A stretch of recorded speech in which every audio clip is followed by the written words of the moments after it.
What's up, guys? This is Matt here to talk about some of my thoughts on last night's episode of The Flash. It was Season 1, Episode 22, titled Rogue Air. I'm just going to go through some things that I thought were pretty cool in no certain order, and watch out for spoilers in case you haven't watched the episode yet. Pause this, go watch it, come back. You'll be glad you did. But starting off, I want to talk about Wells talking to Eddie. He gave this whole speech to Eddie, and the big point of it was things being taken away in a flash. So talking about losing family and loved ones and losing your respect and your integrity, that kind of stuff. And he made a big point to say that he's going to get it all back. Everything that was taken from him, everything that was taken from Wells, he's going to get it all back. But I like that he was talking to Eddie about this and thinking that this might basically pave the way for Eddie to sort of maybe become a villain later. Maybe become sort of the Hunter Zolomon type character, even though he's a Thawne, but maybe he'll play that Hunter Zolomon role. I don't know, or maybe he'll do something else. But you can, throughout the episode, you could definitely tell that even though Wells is kind of crazy as a loon, some of his words were sinking in with Eddie. Last week he showed Eddie the newspaper that showing Iris Allen West, so he knows that Iris marries Barry at some point. So some of the words were hitting home, and there were definitely seeds planted, and you could see throughout the episode some resentment started brewing in Eddie. One thing about this, though, is that I kind of feel like it throws my entire theory out the window. So my theory, if you saw last week's episode, was that Eddie would either kill himself or sacrifice himself so that Eobard Thawne would never come back from the future, which meant the real Harrison Wells would never have died, and he could have still interacted with the Flash, Team Flash somehow. I kind of think maybe that's not so accurate. Now, I mean, I'm still going to stick by it just in case it actually does happen. But I don't think that's going to be the case because this episode pretty much wrapped itself up. This episode could have been the season finale, I think. But we've got a little bit more to go next week with the whole time travel thing, which should be interesting, trying to save Barry's mom. So all that to say, I don't think Eddie is going to die, but I still think it was a pretty good theory, right? I really like the reference to Lian Yu. So when they were trying to figure out how to move the prisoners down in the particle accelerator and trying to figure out more than that, where to put them, they said Iron Heights can't hold them. Barry mentioned that they could take them to Lian Yu, and he gave Joe sort of the whole backstory about what it is, where it is, that kind of stuff, that Oliver spent 5 years there, that Argus built an underground prison there, and that's where Captain Boomerang and Slade, he didn't mention Slade, but that's where Slade is too. So that was really nice reference to Arrow. It was a reference for the good of the story. It wasn't a reference just for reference sake, which can happen sometimes with these types of things. So that was really nice to hear. That's kind of the advantage of a shared world, is that you're not limited to what you can show just in your 1 hour of television. You've got a larger universe, more places that you can pick from in order to tell good stories with. And I also like that Barry mentioned that he tried to call Oliver, but that Oliver was in Nanda Parbat doing something. He didn't know what. So that he called Lila instead to get the plane from Argus to transport the prisoners, or the metas, to Lian Yu. So that was nice that they're kind of acknowledging what's going on in Arrow, and that it sort of shows that Barry is not just friends with Arrow, but he's friends with all of them. So they're all one big team, one big group. I like seeing that. I just like seeing those references. I like them a lot. One of my favorite things in this episode was something that was just mentioned very quickly. So in order to get the Argus plane to Central City to get the prisoners, the metas, they had to ship them all to Ferris Air, which we've seen a few times in Arrow now, or at least has been referenced to. So when they get there, Captain Cold says that he thought that Ferris Air was shut down, and Barry says, yeah, one of their test pilots went missing. And I about flipped out. That is a huge Green Lantern reference. I'm not sure that we'll ever see Green Lantern, Hal Jordan, on TV, on any of the shows. It would be totally awesome because he's really good friends with Green Arrow and the Flash.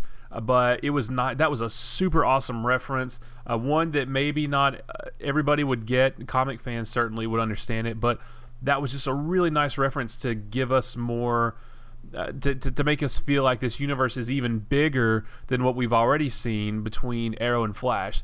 So I'm not holding my breath, but Green Lantern on the show would be awesome. I want to talk about Wentworth Miller as Captain Cold. I don't know that I've actually talked about him much doing these episodes, but I really, really like Wentworth Miller as Captain Cold. So I loved Wentworth Miller in Prison Break. He was always very calm and calculating, very smart. He was 10 steps ahead of everybody. He always had a plan for something, but he was a good guy. And it's kind of like he's playing the same character here, but he's actually a bad guy or a kind of a bad guy. So it's nice to see. So he's not getting pigeonholed really into the same role, because he's still getting to branch out from his character in Prison Break. I like that he is always 10 steps ahead of everybody. So he doesn't have any powers, but I feel like he could still defeat metas. He actually did beat Deathbolt.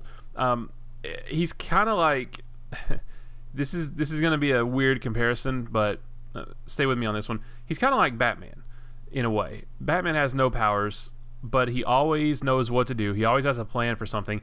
And Captain Cold in this universe is kind of the same way. So when Flash goes to Captain Cold for help transporting metas, you might think that's kind of weird, because what's Captain Cold going to do? But he's not just a guy, at least in this universe, and really not in the comics. He's not just a guy with a cold gun. He's always got a plan for something. He's always thinking, and he can outsmart a lot of his enemies. And speaking of enemies, or his friends, I guess, he made a reference to his rogues, talking about how freeing all the metas was beneficial for him because now they all owe him one. I really like the reference to the rogues. I'd love to see sort of a big team up. I like the way that he sort of had command over them. He sabotaged the truck that they were being transported in because he knew that they would owe him one. And when he actually made them stop attacking, though, and just made them leave to show that he kind of has a little bit of power over them, or maybe there's a little bit of respect there, or something, because they didn't attack him. They just kind of listened to him and left. And then he made the reference that they were his rogues. So maybe at some point we'll get to see some epic rogue team up.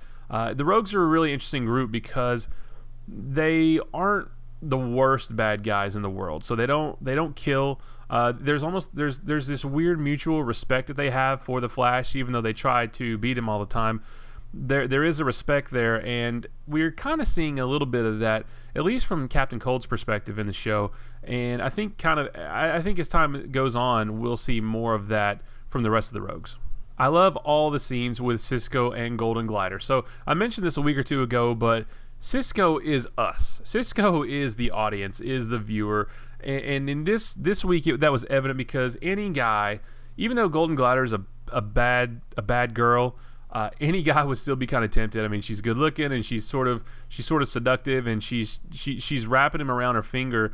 But really, any guy would fall for that, even though they know deep down that she's bad and she shouldn't be trusted.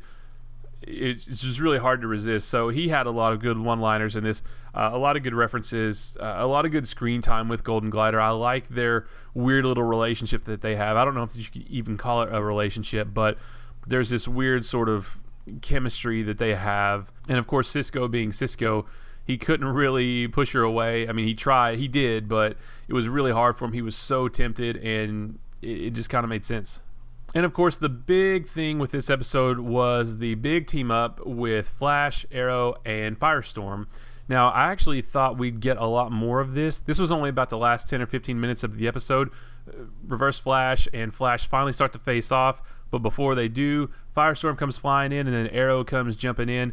And it was a good team up, because the way they teamed up with each other and the way they worked as a team actually gave them all a chance at defeating Reverse Flash, even non-powered Oliver. So if you think about the Flash and his powers and the way they're depicted, it's almost, if those powers really were real, nobody would stand a chance against him at all. He could just, the way he zips around the city with as fast as he is, and Reverse Flash is even faster in this world, with truly as fast as they are, they could disarm and take out anybody with a thought. But the way that they did it here still made it believable.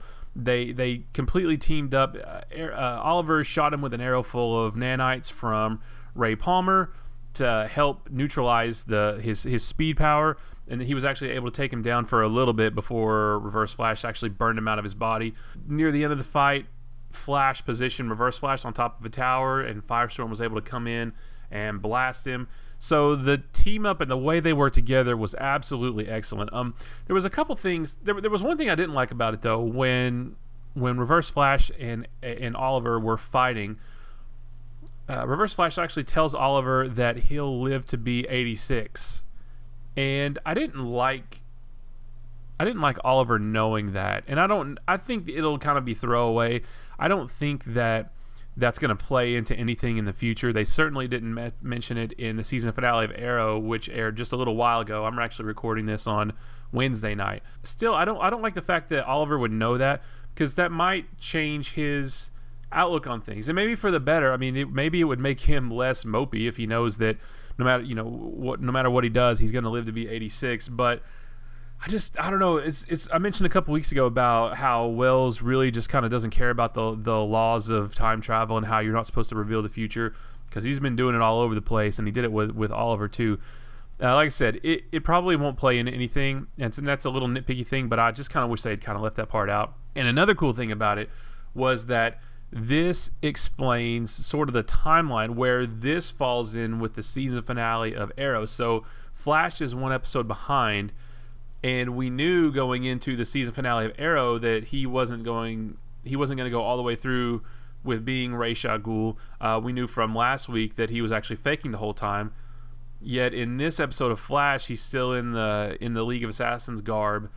So there was a whole exchange between Barry and Oliver. Barry mentioning that Oliver had ditched the green, and Oliver said he was trying something new. And so at the end of the fight, Oliver looks at Barry and said, "I may need a favor from you soon." And Barry says, "Anything." So, and then Oliver leaves. So that tells us basically that Oliver flew from Nanda Parbat to Central City to help the Flash. Although the only thing I don't know is, how did he know? Like, how did Barry reach out to him to get word that he needed help fighting Reverse Flash? Maybe he was just in Central City. I don't know what he was doing. I have no idea. So, but I didn't really think about that too much. But it was good to see how that all kind of ties into each other. And then, of course, the season finale of Arrow tonight had a little cameo from the Flash. He helped them out. So we can see now that this episode of the Flash took place before the season finale of Arrow, and rightly should, because I mean, if you think about it, it aired before the season finale. So that really helped it make a lot more sense, though, and really again help bridge these two worlds together in a sensible manner. So those are all the things I wanted to cover. I'm sure I left out a bunch of stuff. This is a really great episode, and it looks like we're going to get a great one next week. So if I've missed anything that you want to mention, be sure to do that in the comments below. And in the meantime, if you want to check out all the cool stuff that the Nerd Punch crew is doing, you can follow us on Twitter, Twitch, Facebook, and YouTube, all those /Nerd Punch. You can also go to nerdpunch.com to see our schedule, to see other videos and things that we found from around the internet, or little blurbs about things that we're thinking about. So be sure to check that out as well. And until next time, I'll talk to you guys later. See ya.